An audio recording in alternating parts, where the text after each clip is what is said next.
warahmatullahi wabarakatuh. Perkenalkan, nama saya Eva Sri Rahayu dari kelas 1D, Prodi Pendidikan Guru Sekolah Dasar.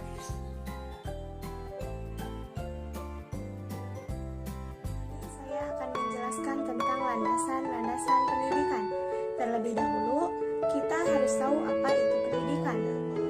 Pendidikan adalah proses pembelajaran pengetahuan, keterampilan, dan kebiasaan sekelompok orang yang diturunkan dari satu generasi ke generasi berikutnya melalui pengajaran, pelatihan, atau penelitian.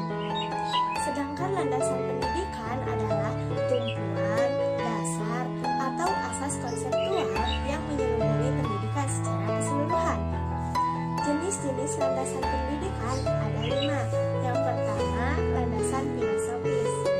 Landasan filosofis bersumber dari pandangan-pandangan dalam filsafat pendidikan, menyangkut keyakinan terhadap hakikat manusia, keyakinan terhadap sumber nilai, hakikat pengetahuan, dan tentang kehidupan yang lebih baik dijalankan.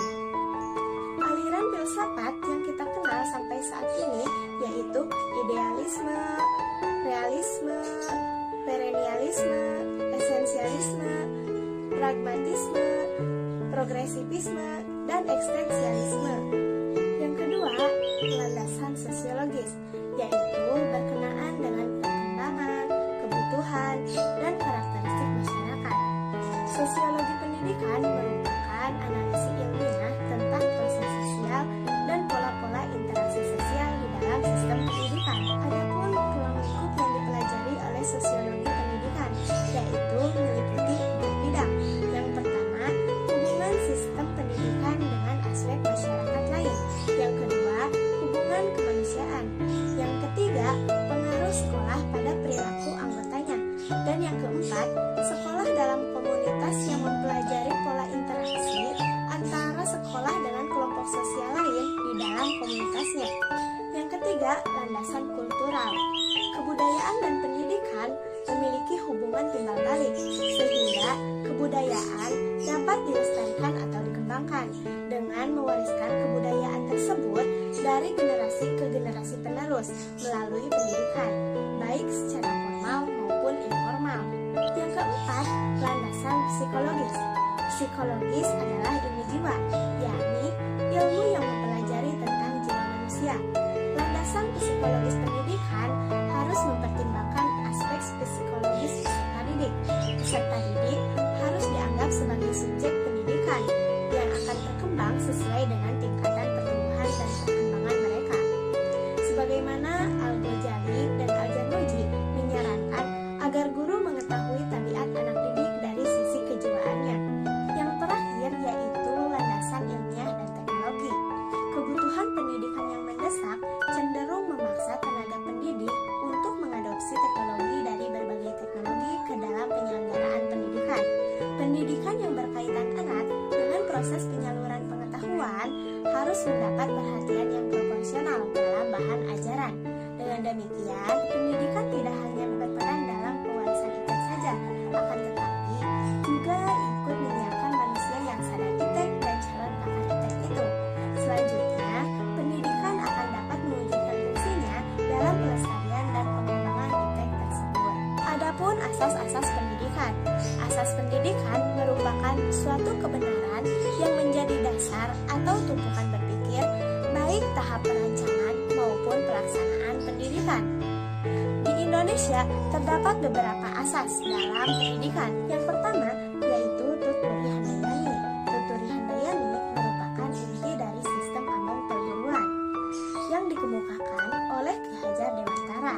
Tuturi Handayani mengandung arti pendidik dengan kewibawaan yang dimiliki, mengikuti dari belakang, memberi pengaruh, dan membiarkan anak mencari jalan sendiri. Serta apabila melakukan kesalahan, baru pendidik membantunya. Kemudian dikembangkan oleh Dr.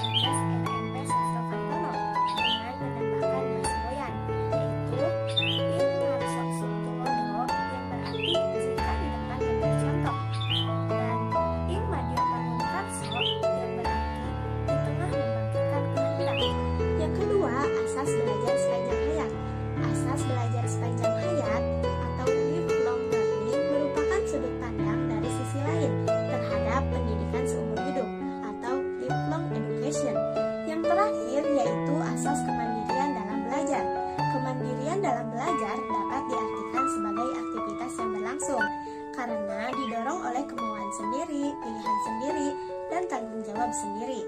Perwujudan asas kemandirian dalam belajar akan mampu menempatkan guru sebagai peran utama, yaitu fasilitator dan motivator. Mengapa kita harus mempelajari landasan-landasan pendidikan? Karena landasan pendidikan itu sangatlah penting. Yang pertama, untuk membangun landasan pendidikan yang kokoh. Pendidikan yang kokoh dan berkualitas harus dimulai dari landasan pendidikan yang kuat. Pendidikan tidak akan berjalan sebagaimana mestinya jika landasan tidak kuat dan tidak utuh. Kedua, sebagai tolak ukur atau dasar dalam studi pendidikan. Landasan pendidikan ibarat fondasi dasar untuk membangun pendidikan sesuai ke arah yang dicita-citakan. Tentu kita tidak ingin mencetak generasi penerus hanya berpedoman pada nilai yang dihasilkan saja. Jadi, perlu upaya penetapan landasan pendidikan yang kokoh supaya tujuan pendidikan bisa tercapai. Dan terakhir yaitu untuk mencapai tujuan pendidikan nasional. Peningkatan mutu pendidikan selayaknya dilakukan secara serempak pada setiap sektor dan komponen, serta dilakukan oleh berbagai pihak yang berperan dalam dunia pendidikan. Akan tetapi, apabila memperhatikan kemampuan pemerintah dan aspek-aspek lainnya, peningkatan kualitas pendidikan dengan cara serempak itu tampak sulit dilakukan, kecuali secara berangsur dan memperhatikan skala prioritas, misalnya dengan memfokuskan pada jenjang sekolah dasar. Adapun fungsi landasan pendidikan yaitu sebagai dasar